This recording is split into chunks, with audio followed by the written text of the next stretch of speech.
Hello everyone and welcome back to another tutorial from Gameplay Classic. In this video, I'm going to show you how you can create a custom game room on the Brawlhalla game.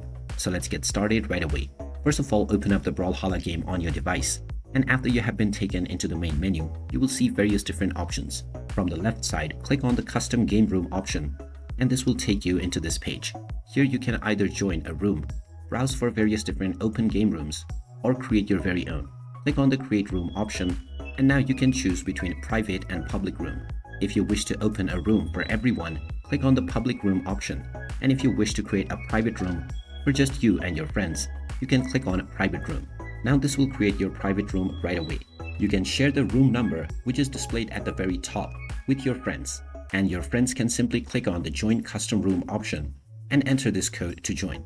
Through this method, you can play with your friends or also various different individuals that are online. And there you have it. That is how easy it is to create your very own custom game room on the Brawlhalla game. If you find this video helpful, make sure you hit that like button and subscribe to our channel for more useful tips and tutorials. Thanks for watching, and I will see you again in the next video.